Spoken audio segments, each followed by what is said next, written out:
Maraming mga hadlang para ang tao tumahimik at lumigaya. Maraming mga balakid. People have great enemies and challenges. And some of them could be depression or insecurity or anxiety. Mga alalahanin, mga kinakatakot na umaagaw ng ating kapayapaan. Heavenly Father, thank you that you are our God who hears prayers.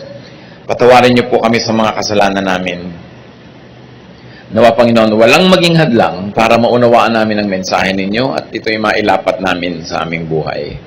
Nawa malugod kayo, Panginoon. Hindi lang kami nagtipon-tipon para humingi ng pagpapala, bagamat gusto namin yon.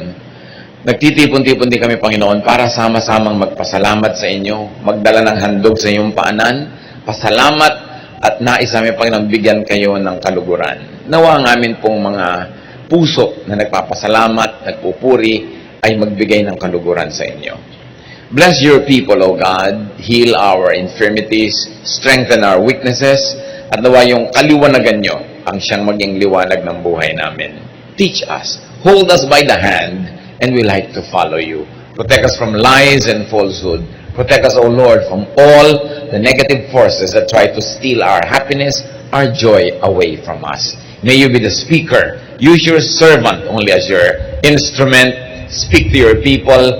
Accomplish your agenda for us today, O God. Lift up your name, and may your people go home blessed by you. We praise you. We thank you, asking you to speak in the name of your Son, Jesus.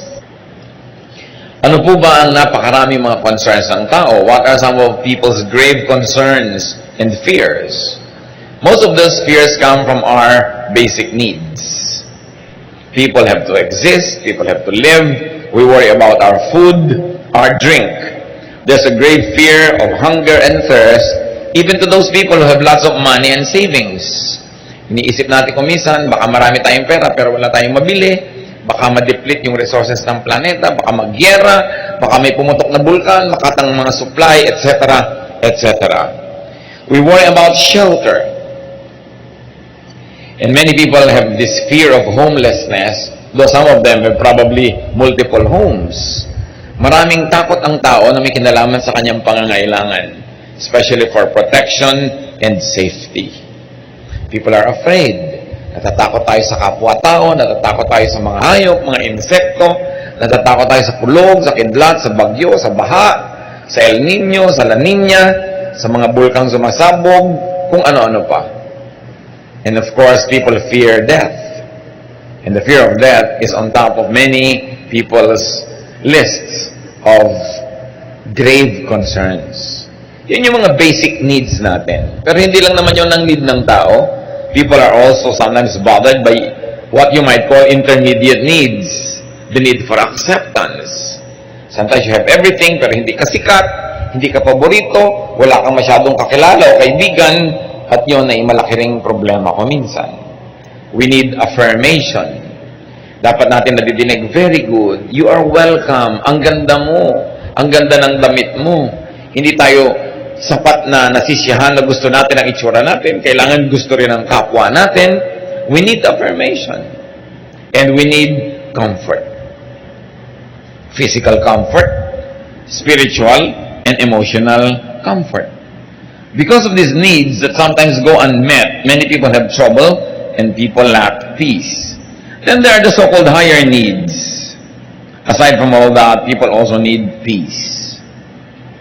Minsan nasa iyo na lahat, pero magulo yung kalooban mo, hindi ka tahimik, parang nababaliwala ang lahat.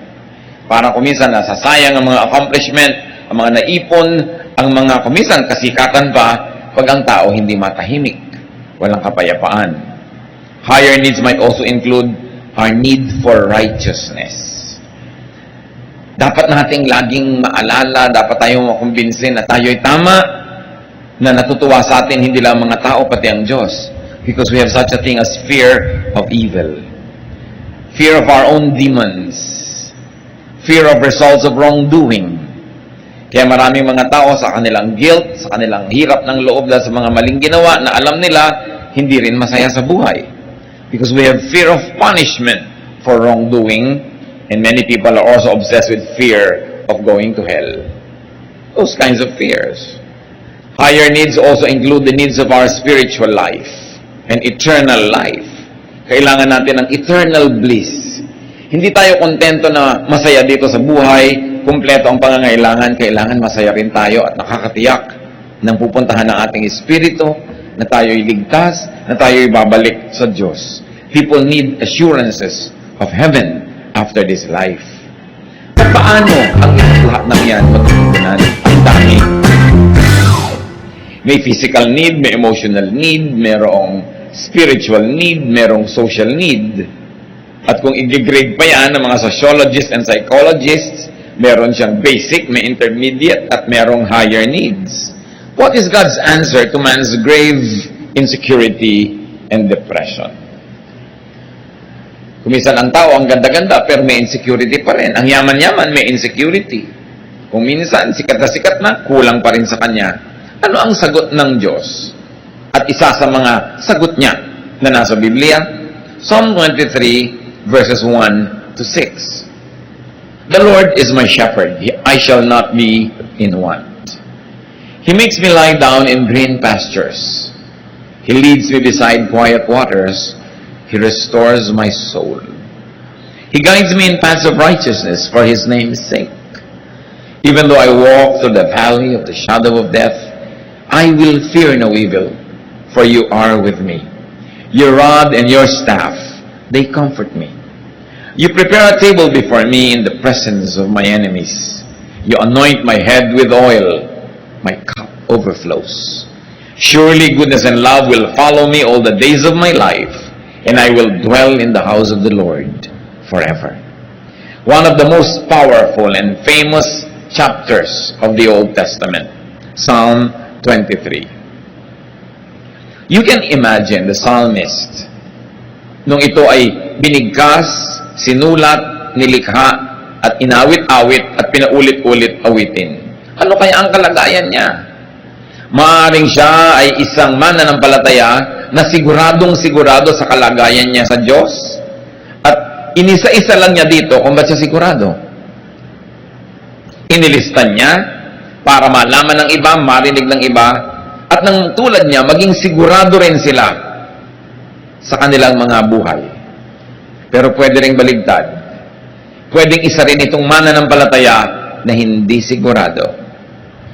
Nag-aalinlangan, nangangapa, nai-insecure. At sa kanyang mga pagbubulay-bulay, sa kanyang mga araw, gabi ng takot, lungkot, pangamba, nervyos, hinanap niya ang maaaring maging dahilan para siya magkaroon ng kapayapaan. At anong kanyang ginawa? Ipinaalala niya sa sarili niya kung sino siya. At kumbaga siya ay tupa kung sino ang kanyang pastol. At inisa-isa niya ang dapat niyang maalala at maisip para mawala ang kanyang takot, lungkot, pangamba. So maaari itong mag-apply kahit kanino sa atin. Kung kayo yung secure na secure sa buhay, recite this, sing this, memorize this, share this with people so that they too may be like you. Secure, quiet, peaceful, happy, contented. Pero kung kayo naman yung kabaligtiran, insecure, afraid, bothered, troubled, upset, anxious, stressed, etc., etc., dapat din gawin, pag-aralan ang chapter na ito, memoryahin, bigkasin, isa ulo, isa isip, isa buhay. At kung dinadalaw tayo ng ganung mga uri ng mga takot at pangamba, mulit-muli balikan, alalahanin, kantahin, tulain, basahin itong Psalm 23. Ano yung mga pinag-usapan nating nagpapahirap ng loob ng taong pangangailangan niya? Food, drink, and shelter. Basic needs. Anong sagot ng Panginoon? Psalm 23:2. He makes me lie down in green pastures. He leads me beside quiet waters. Para sa mga tupa, wala namang mahalaga kundi damo at tubig. Kaya lang ang mga tupa sa Israel, kung merong dapat ma-insecure na mga tupa, sila yon. Kasi most of Israel is a desert or was a desert. So konti ang damo. At lalong konti ang tubig. Isa lang ang ilog doon yung Jordan. At kung makikita nyo yung Jordan, Sabi niyo, anong klaseng ilog to? Ang liit-liit, ang payat-payat at maputik. At hindi naman kalakihan na ilog ito. Eh yun na yung inaasahan ng buong bayan ng Israel na magdidilig sa kanilang mga halaman. Yun na yung pinupuntahan ng bawat tupa para uminom. Pero sabi nitong tupang nangangamba at na-insecure, pinapaalala niya sa sarili niya kung sino ang Panginoon. Sabi niya, "Oh God, you let me rest in fields of green grass. You lead me to streams of peaceful water." Pababa po kasi yung terrain ng Israel at itong Jordan na ito ay patungo sa Dead Sea. Kaya may mga bahagi ito na magulo kasi bumababa, may mga bato-bato. Ang mga tupa ayaw nilang uminom pag ang tubig ay gumagalaw, umaagos, lalo't lumalagaslas o rumaragasa. Kahit nauuhaw na sila, hindi sila dudukwang sa tubig na gumagalaw. Kailangan peaceful water. Yung walang kagalaw-galaw. Kaya sabi na itong tupang to, hindi lang ako binibigyan ng damo ng Diyos. Pinahihiga niya ako, pinapagulong-gulong ako at naglulupagi ako sa napakaraming mga berdeng damo. At hindi lang yun. Hindi lang may tubig, tahimik yung tubig. Not only water to drink, but the way I want to drink my water. Peaceful. Pinapaalala niya yun. Green pasture, you must remember, is also a shelter. Isang napakasarap na pahingahan at lugar kung saan ang mga tupa ay hindi lang kumakain, nakakapagpahinga pa sa sariwang damo. God gives not only the basics, but also abundance. Anong sabi ng Psalm 23 verse 5? You prepare a table before me in the presence of my enemies. You anoint my head with oil, my cup overflows. You treat me to a feast with my enemies watching around me. Dapat nating sariwain ang isang kaugalian sa Israel para lalo na tayong magandahan sa verse na ito. Ang mga desert dwellers, mga nakatira sa mga tent, pag may mga dumadaan at kanilang tinanggap sa kanilang tent at pinakain, sumalo sila doon sa tent. Tulad ng ginawa ni Abraham nung dumating ang Diyos at yung mga kasama niyang anghel, hindi naman sa loob ng tent yun eh. Outside the tent, merong extension yung tent para lang huwag mainitan yung nakaupo dun sa labas sa carpet at hindi yun sa loob ng tent para presko. Doon nagpapakain yung mga may-ari ng tent na yan. Sa maliliit na mga dulang, kumisan nilalatag lang nila doon sa carpet yung kakainin nila at kitang-kita ng ibang mga tent dwellers, may bisita pala si kapitbahay kasi hindi sa loob kumakain. Ang ibig sabihin nun, pag ako'y may bahay, pinakain kita at sumalo ako sa'yo, walang pwedeng gumalaw sa'yo sa lahat ng mga taga rito. Dadaan muna sila sa akin. Sabi nga ng matatanda, dadaan muna sa ibabaw ng aking malamig na bangkay bago sila makarating sa'yo.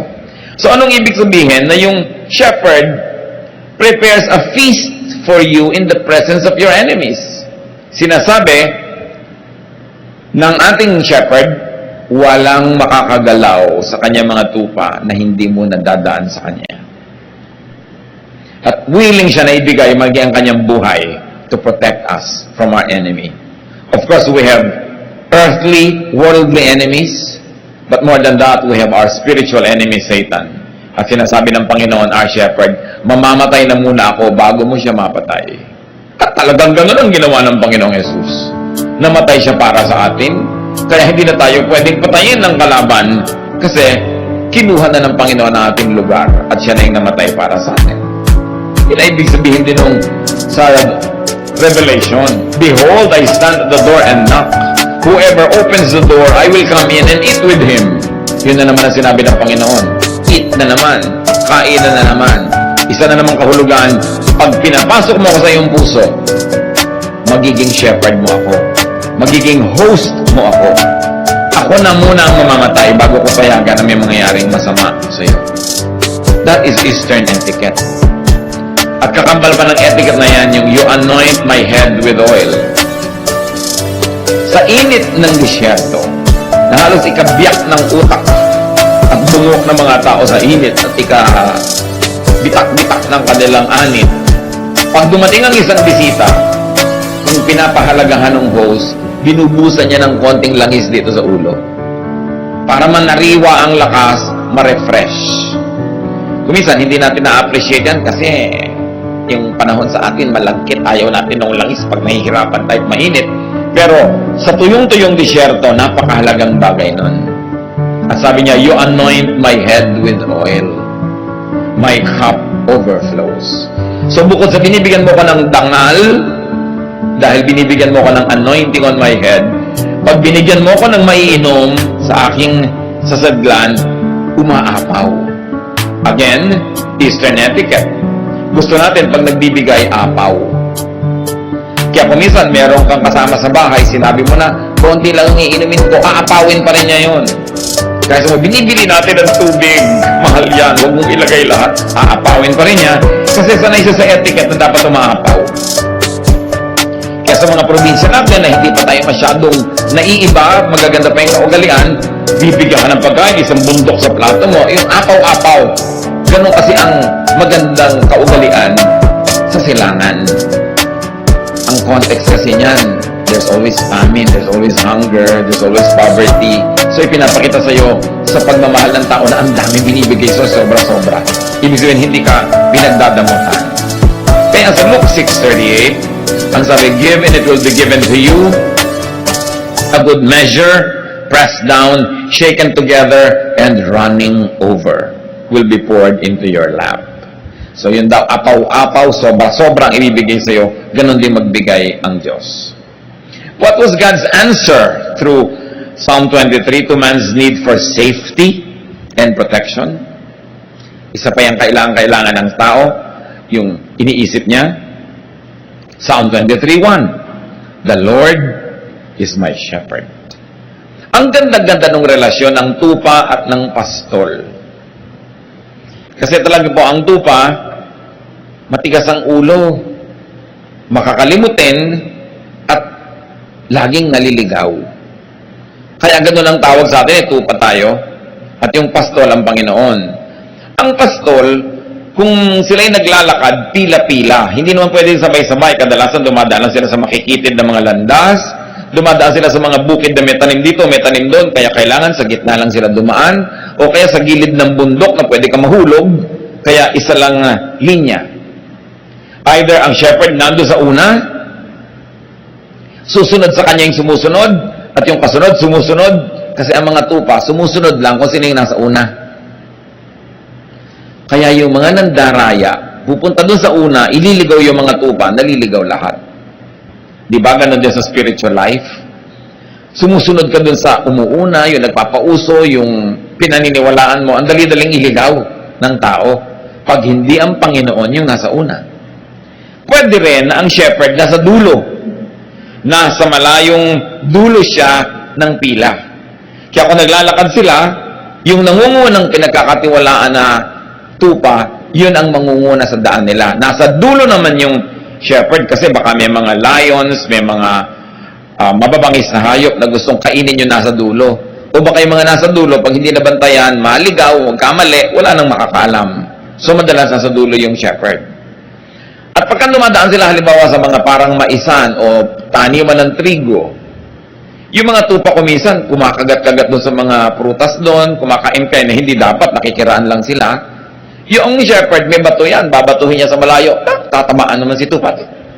Maaalala nito pa, ay, oo nga pala, hindi ako dapat magmerienda dito, hindi ito amin. Tutuloy na siya.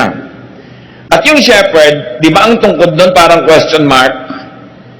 Kasi pag may lumiliko na tupa, hihilahin yung leeg, babalik ka. Nahihila ka lang gano'n, nasakit, pero babalik ka.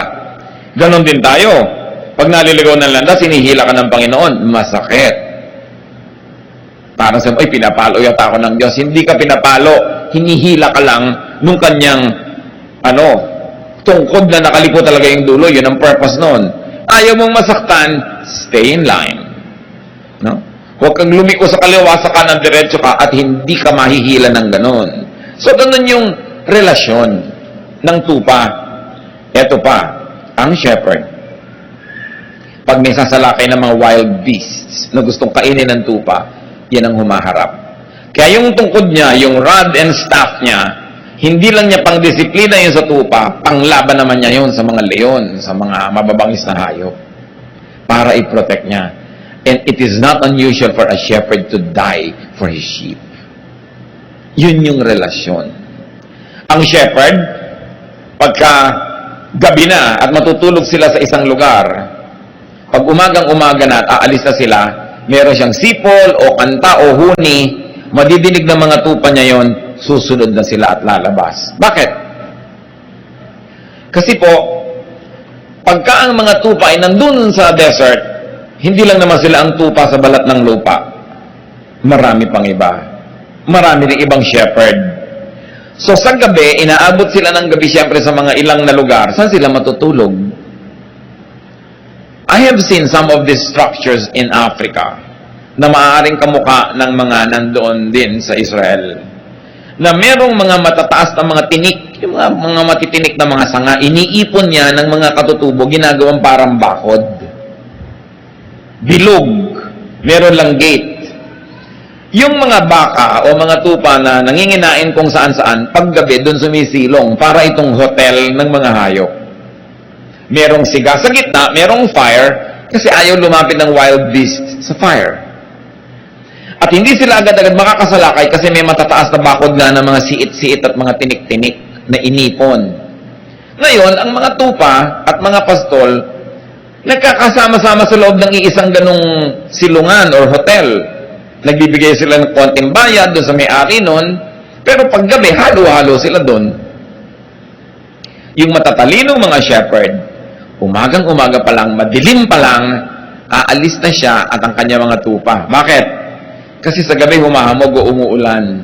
Maaaring yung mga konting mga lupa na parang konting palanggana na yung porous, yung kanyang lupa, hindi bumababa agad ang tubig, maaring sa gabi nakakatch ng konting ulan yon. At yung mga damo, konting ulan lang, tumutubo bigla. So ang gusto ng shepherd, pag umagang-umaga, silang mauna doon sa tubig. Kasi pag nag-inom na yung tupa niya, ubus na yon. Yung mga huling gumising, maubusan na. O kaya sila yung nakakain sa konting damo. So yung marunong na mga shepherd, madilim pa lang, meron siyang sipol na signal sa kanyang mga tupa. Lahat ng tupa niya, kahit may kahalong ibang tupa doon na nagtulugan kung saan-saan, pag nadilig yung sipol niya, makikita yung anino niya, lumalabas na ng gate, susunod sila lahat dahan-dahan. Kaya dapat yung tupa, alam niya yung boses ng kanyang amo. At yan yung sinasabi ng Panginoon na mag-ingat kayo, hindi lahat pastol. Some come to steal, to kill, to destroy. Kasi meron mga fake na shepherd, fine-fake nila yung sipol o yung huni o yung tawag nung shepherd, at pag yung mga tupang iba, nalin lang niya, nagsunuran sa kanya sa palabas, patay sila. Huli sila at ibebenta sila para katayin. Kaya dapat yung tupa, kilala niya ang kanyang shepherd. Ma-appreciate natin lahat ang mga talinghaga ng Panginoon tungkol sa tupa at sa shepherd. Kasi ganoon din tayo mga kapatid. Pag hindi natin talaga kilala ang tinig ng Panginoon, nadadaya tayo ng maling tawag. Nadadaya tayo ni Satanas, nadadaya tayo ng ating emosyon, nadadaya tayo ng ating mga desires, ng ating greed, ng ating lust, and before we know it, we followed a wrong shepherd, at tayo napupunta sa matadero, at tayo kinakatay, nasasaktan, pinapahirapan, pinapatay. Kaya napakahalaga unawain para appreciate natin yung the Lord is my shepherd. Yung Lord na namamatay para sa akin, yung Lord na ipagtatanggol ako, hindi ako dadayain, mamahalin ako, gumagawa ng paraan para ako pakainin, painumin, ipagtanggol, walang iba kundi ang Panginoon. At sabi sa Psalm 23 verse 3, He guides me in paths of righteousness for His name's sake. Or because of His name, because of who He is, He guides me. According to His name, according to the meaning of His name, which is shepherd, He guides me. Hindi niya ako lilitsunin o kakainin. Hindi niya ako ipapahamak kasi ang pangalan niya, shepherd.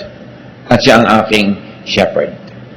Psalm 23 verse 4, Even though I walk through the valley of the shadow of death, I will fear no evil.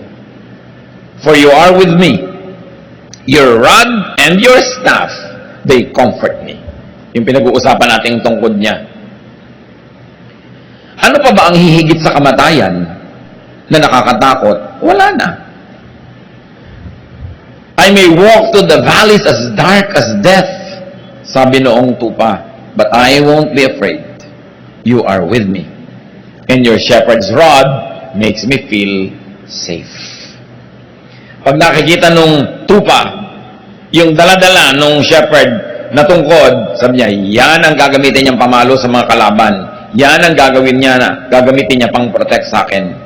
At kahit dumaan ako sa pinakamadidilim na mga libis, kahit dumaan ako sa hirap ng buhay na parang wala ng katapusan, kahit dumaan ako sa sakit na parang wala ng ginhawa, kahit masuot ako sa pagbuhol-buhol na problemang parang hindi na maaayos pa, sabi ganon, hindi ako matatakot. Hindi yung problema ang titingnan ko, hindi yung leon, hindi yung mabangis na hayop, hindi yung dilim ang titingnan ko, yung shepherd ko at yung hawak niyang tungkod. At pag yun ang tiningnan ko, mawawala ang aking takot. Because the shepherd is bigger than any beast. The shepherd is bigger than any problem.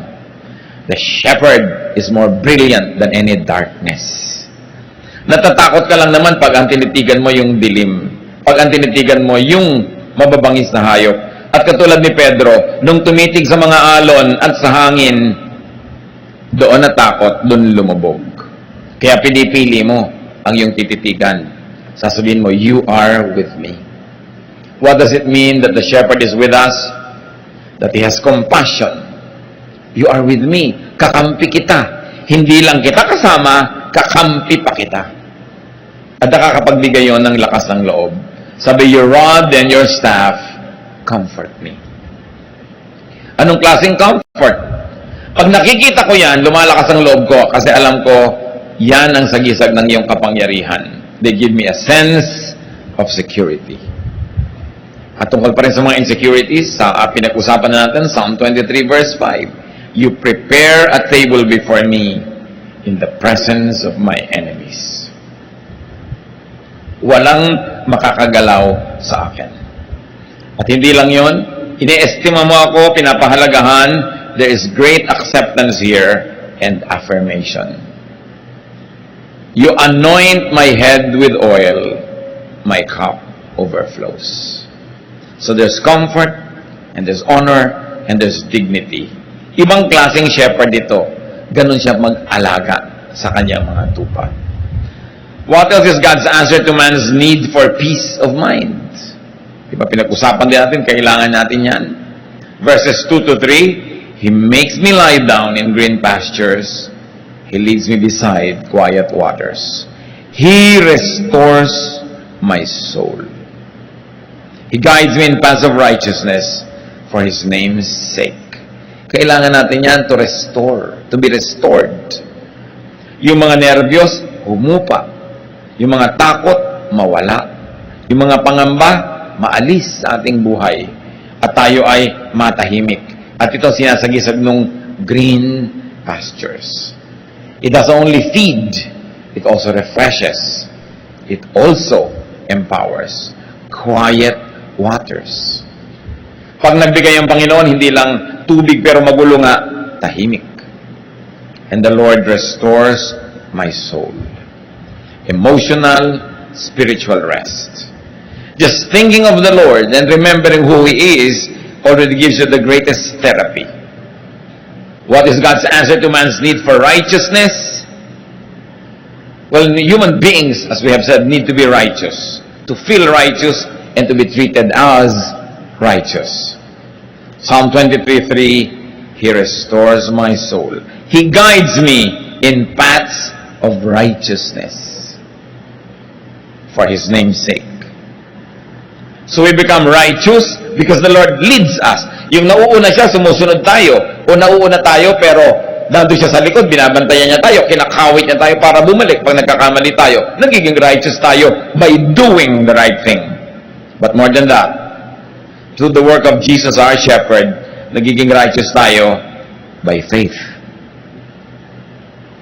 Dalawang paraan para maging matuwid, banal, malinis. One, magpakatuwid ka, magpakabanal ka, magpakalinis ka. Do it, accomplish it through hard work. Pwede yun. When all else fails, pag kinulang, charge to the cross. Because by believing in Jesus as your Savior and Lord, your belief makes you righteous. Yun ang tinatawag nating saved by faith. Righteous, made righteous by faith. At napakalinaw ng teaching ng New Testament dyan, mga kapatid. Pag nananalig ka kay Jesus, nagpaligtas ka kay Jesus, Panginoon at tagapagligtas mo siya, yon biglang magiging righteous ka sa tingin ng langit. Kahit ang totoo, tad-tad ka ng kasalanan. Pero pinagsisihan mo, tinalikuran mo, nagpahugas ka sa dugo ni Jesus, righteous ang tingin sa iyo ng Diyos. Kasi hindi na yung kasalanan mong nakikita, yung dugo ni Jesus na ipinanguhugas sa iyong kasalanan. So, two ways to be righteous, by doing it or by receiving righteousness through faith. At ang tunay na mananampalataya, ina-apply pareho yun. You know that you are made righteous by faith, but you also do what you can up to your utmost so you could be actually righteous by works, not only righteous by faith. Pagkasama, magkakambal, ginagawa pareho. And because of that, the true believer remembers the blood of the Lamb, the shepherd that became the Lamb. Biruin niyo yung mga imagery na yan. Ang Panginoong Hesus na shepherd, siya yung naging Lamb. Para yung mga lambs tulad natin, yung flock, huwag nang mamatay, siya yung namatay para sa atin. At pag naalala mo yon, He restores your soul. Pag sumusunod tayo sa katuruan ni Jesus, He guides us in righteousness. All because of what His name means. What is God's answer to man's need for eternal life? For assurance of heaven? Psalm 23 verse 4. Even though I walk through the valley of the shadow of death, I will fear no evil, for you are with me. Kahit dumaan ako sa kamatayan o sa mga halos ikamatay ko ng mga karanasan, alam ko kasama kita.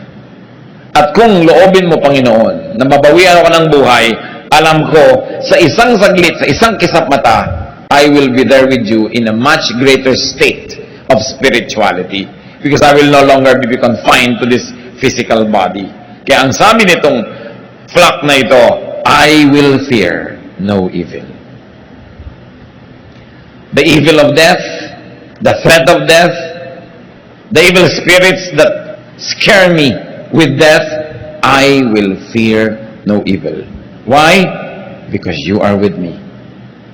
And because of all of this, Psalm 23 verse 6, surely, goodness and love will follow me all the days of my life, and I will dwell in the house of the Lord forever.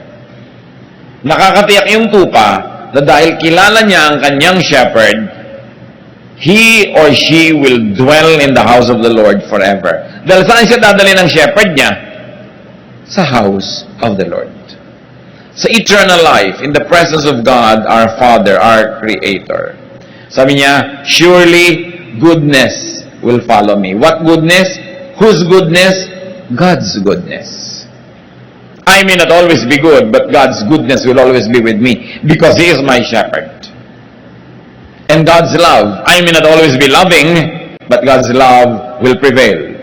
God's stubborn love will keep loving me, even though there are moments when I become very unlovable. So I feel secure. At pwede rin basahin ito, mga kapatid, dahil secure ako, dahil ang Lord ang shepherd ko, dahil nakakatiyak ako, surely goodness, and love, my love, will follow me all the days of my life. In other words, I will not only be a recipient of God's love and goodness, but because of God's love and goodness to me, I will also be a dispenser and a giver and a channel of goodness and love to others. Bakit pa nga naman hindi magiging loving and good kung secure ka naman sa Panginoon? Bakit ka magiging madamot kung alam mo naman na ang Panginoon ang nagbibigay sa iyo at kung ibinigay mo sa tamang paraan sa mas higit na ngangailangan, alam mong papalitan ng Panginoon? So, goodness and love will follow you everywhere you go. Because you know who you are. Alam mo na ang shepherd mo ang Panginoon, may hanap ka niya ng tubig, may hanap ka niya ng pagkain, may hanap ka niya ng kanlungan, ipagtatanggol ka niya, magiging mas mabait ka ngayon. Kaya lang naman tayo kuminsan nagiging mabangis kasi natatakot tayong maubusan. Pero kung wala na yung takot mong maubusan, mapagbigay ka na. Dapat. Kaya ka lang naman kuminsan makasarili kasi akala mo wala na, baka magutom ka. Eh kung alam mong may shepherd ka, magsishare ka. Wala nang dahilan yung mga taong nananalig sa Panginoon, nakakatiyak ng buhay na walang hanggan, at nakakatanggap ng mga blessings sa buhay na ito, wala nang dahilan para ka maging maramot. Para hindi maging mapagbigay, mapagpatawad, kasi nakatanggap ka rin ng pagpapatawad ng Panginoon. Wala nang dahilan para maging masungit ka pa sa iba, samantalang puro kabaitan ng Diyos ang tinatanggap mo. Walang dahilan para hindi ka maging katulad ng iyong shepherd. Kaya sabi, surely, goodness and love will follow me all the days of my life. I will always receive goodness and love from God, and I will always give goodness and love to my fellow men. I will be a little shepherd to other people. Walang mas mataas sa pagtanaw ng utang na loob sa ating shepherd, kundi sa maging munting mga shepherd din tayo sa iba. Ang pinakamabisang pagpapasalamat sa Panginoon ay yung ibahagi din natin sa iba yung tinatanggap natin sa Kanya. Napakainam na isipin yun, sapagkat may dahilan ka naman to be secure. And I will be in the house of the Lord forever. How do we receive God's answer to man's needs? Paano yun mangyayari? How do you receive God's solution to the problems? How do you receive God's blessings? Nasa verse 1 ang sikreto. Psalm 23 verse 1. The Lord is my shepherd. I shall not be in want. So you don't want these insecurities? Or you want them minimized, removed from your life? Or if you are not having these insecurities now, you don't want them ever? Make God your shepherd. Make God your leader, protector, and provider. Kuminsan kasi mali yung sinusundan natin. Mali yung Diyos natin. Mali yung ating shepherd. Kung kani-kanino tayo nakikinig, nagpapa-influensya, nervyos tuloy yung inaabot natin, insecurity, fear. Make God your shepherd. He will not be automatically be your shepherd. You've got to invite God. Sabi niya, I stand at the door and knock. Whoever opens the door, I will come in and eat with him. Para yung rule na if feed then few. If the Lord is my shepherd, then I shall not be in want. When hungry or thirsty, in a physical, emotional, or spiritual way, when broken or afraid, when you walk through your valley of the shadow of death, when alone or lonely, when troubled or anxious or depressed, ask the Lord to be your shepherd. He is only a prayer away. Kung minsan malakas ang loob mong pumunta sa isang lugar, biglang nalaman mo na lang, na-trap ka na pala, isa na palang dark valley. Call on God. Ask Jesus to rescue you. Tulad ng ginawa ni Peter nung lumulubog na siya doon sa tubig. Dati naglalakad siya, pero lumubog. Sabi niya, Lord, save me. Kung kayo ngayon ay nasa isang valley ng buhay nyo, ask God to hold you by the hand, to be your shepherd, and to take you out of that mess. Because God promises to be there. Huwag kayong kakapit sa patalim. Sabi, nagigipit ako, kakapit ako sa patalim. Bakit ka kakapit sa patalim kung nandiyan ang kamay ng Panginoon at inaabot ka? Bakit ka magre-resort sa mga paraan na hindi maka-Diyos? Magulo, mahirap, lalong lulubog ka, at lalong sisikip ang mundo mo, at lalong magkakabuhol-buhol ang problema mo. Pag nagigipit ka na, namang problema ka na, it's high time to remember that the Lord is your shepherd. At hindi bagay sa mga tupa ng Diyos yung nagugutom, nauuhaw, nakakagat-kagat ng ibang mababangis na hayop. Kasi umaalis sila doon sa grupo. Kaya dapat stay together. Kaya ang gusto ng Panginoon, fellowship. Do not neglect the fellowship. Attend church, do Bible study, worship together, pray together. Kasi pag humihiwalay ka, naaakit ka, ng mga mababangis na hayop na pag malayo ka na sa grupo, malayo ka na sa protection, nalimutan mo na kung sino ka, madali ka na nilang kainin. So ang dapat lang gawin, kung meron man sino sa atin na nalalagay dyan sa dark valley, magbalik loob. Bumalik sa Diyos. Tumawag. Dahil yan ang pinakamadaling tawagan sa lahat, ang ating shepherd. Hindi nagiging busy. Always ready, willing, and able. Ask the Lord to be your good shepherd. John 10:14 to 15, I am the good shepherd. I know my sheep, and they know me. Yun yung binabanggit ko sa inyo kanina. Intimate. Alam ng sheep yung boses ng shepherd niya. Just as the Father knows me, and I know the Father, and I lay down my life for the sheep. If the Son of God, the King of Kings, is your shepherd, bakit ka may insecure? Ba't ka nenervyusin? Hindi mo business na mag-provide talaga ng damo yung shepherd mo ang naghahanap nun. Pero dapat ang business mo sumunod sa kanya dahil doon kanya dadalin kung nasan yung damo. Dapat kang sumunod dahil dadalhin kanya kung saan merong quiet waters. At kung dumadaan ka sa isang deep dark valley, lalong dapat kang sumunod sa Panginoon dahil tanging ang pagsunod sa kanya ang pag-asa mong makaalis sa madilim at mapanganib na lugar. Pag magulo na ang buhay, huwag na mag-iisip ng solusyon na pampagulo pa. Sometimes may mga quick fixes. Merong mas madaling solusyon, pero madali lang yon ngayon, bukas may mabigat na bayad. Mabuti nang mahirapan ka ngayon sa tamang solusyon, pero bukas, palapit ng palapit ka sa solusyon ng problema mo, hindi palayo. Kailangan, the Lord is our shepherd. So follow the shepherd. Follow Jesus. Spend time, fellowship with the Lord. Dapat na pinaprioritize natin yung ating quiet time, prayer time, Bible reading, our Bible study, worship, service. Alam niyo kung kailan niyo nakaka-fellowship si Jesus? When you serve. Because Jesus is a servant. Sa niya, I came to serve, not to be served. So when we are serving, when we are doing God's work, we are side by side with Jesus. Sabi niya, my food is to do the work of Him who sent me. One of the best ways to fellowship with Jesus is to do the work of Jesus. Because you will be in the same team. Be the Lord's flock, and He will be your loving shepherd. Kung ayaw mo magpa-shepherd sa Kanya, di Kanya pipilitin, but you pay a heavy price. Nasaan tayo ngayon mga kapatid na estado? Tayo ba flock na ni Jesus? Tinanggap na ba natin siya bilang Panginoon at tagapagligtas sa ating buhay? Kung hindi pa, huwag niyong sayangin na sandali sa isang prayer na time team, personal, at pwede niyong gawin ngayon. Accept Jesus into your heart as your Savior and Lord. Imbitahan niyo siya na maging Panginoon at tagapagligtas.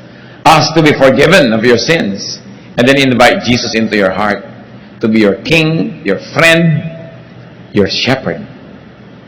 Kung nagawa niyo na yan, mga kapatid, flock ka na ng Panginoon, nasan ka? Ikaw ba yung naliligaw ng konti ng landas? Kakain-kain niya sa gilid-gilid, lumalakad na yung grupo, naiwan ka na because you became busy with things that God did not want you to be busy with.